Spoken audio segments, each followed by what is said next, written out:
an Easter table is not complete without the perfect wine for the occasion. I certainly think that. So whether you are the host or a guest, it's important to know which wine is best to start with, which wine to enjoy your meal with, and which wine pairs best with dessert.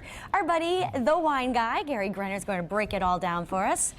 This is fun. I think people are preparing for their meals and they can't forget about the wine. I think they're all stressed out today. I think Wednesday they're all thinking about what am I going to do for the weekend. Right. I can't believe Easter's here, and sometimes the last thing they remember about is the wine. And right. They run into stores and they start panicking and saying, I have 20 people coming over, what am I going to drink? So we broke it down real easy for everyone today. All right, where do we start? Okay, so white wines. It's always great to have a Chardonnay. It's always great to have Rieslings, a dry Riesling or a regular Riesling. Chardonnay comes from California. It's Santa Barbara Crossing. I love this wine. It's got great acidity. It's got everything that you want in a Chardonnay, but it's not over oaked, okay. Which means it's not sitting in the barrel for a month. So when you taste it, it's not butter and vanilla. You're going to taste your food and you're going to have a lot of fun, and you're going to definitely have more than one glass. Then you have now, a dry Riesling, is that as sweet as a typical one, or not so much? Not so much, you know, okay. But there's, you know, I'll have a, you know, when you tweet me out, what I can do is I can explain the differences of the Rieslings. Okay. So if you use my Twitter and you tweet me some questions, I'll tweet them back to you, and I'll go over to you what the dry Riesling is, what a regular Riesling is. Well, what's the Twitter? We need to know this. It's Grunner at Wine. Oh, pretty easy. Grunner at Wine, and what's Instagram is Gary Grunner, and I can go over all that.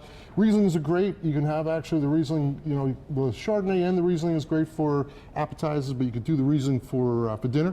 Goes great with the ham, goes great with the turkey, or if you're having lamb, but it's bestly for the ham. And then some of my favorite wines are Pinot Noirs. I just love Pinot Noirs. Today we have two. We have from Purple Hands. Purple Hands is made by a really cool young winemaker. His name is Cody Wright. His dad was Ken Wright, which is one of the biggest and most famous winemakers in that region, along with another gentleman. And then you have Santa Barbara Crossings from California. Two different styles of Pinot Noirs. Okay. So one's going to be a little lighter, one's going to have a lot more body. Perfect for the meal, perfect for lamb, perfect for the ham, and obviously perfect for apps. So you can't make any mistakes here. All right, that's a sure bet. That's a sure bet. And then we're going to a little full body. I love Petite Sirahs. I love wines that have spice. Okay. I like wines that when I taste them, I get something sensational in my mid-palate and my finish, and it's going to hold up with food. So depending upon how the lamb is being made, and how you're making your, you know, if you're ham, you know, the Petite Sirah is a delicious wine. I love blends.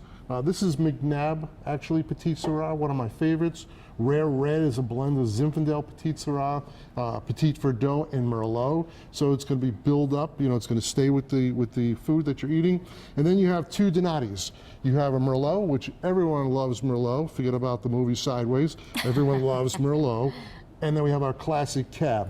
So, you know, Cabernet's great to have some fun with. I got some chocolate eggs here that you can enjoy. That's going to go well with a Cabernet? With a Cabernet. You can have some know. fun with that. And you got your little peeps that I've been eating since I was a little kid.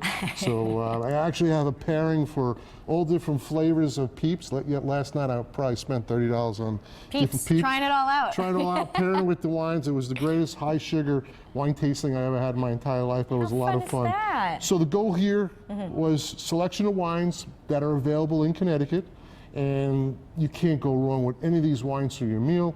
You're going to have a great time with your family and friends, and you're going to feel like a wine expert. And don't forget the chocolate eggs. That's the most important. So pretty nice. You're going to respond to our viewers over on Twitter at Grunner on Wine if they have questions? Absolutely. Anytime you have any questions, if you're traveling, if you're going to California, if you picked up my book, my Italian wine book, you know, Italian Wine Notes, that's a great companion to go over Italy. But if you have any questions in the wine country, we were just talking about Napa and Sonoma.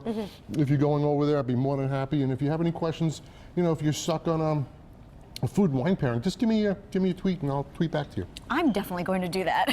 just tweet me. It's all cool. Gary, thanks so much for being here. Enjoy the holiday. And Ryan, we'll send things back to you. Hey,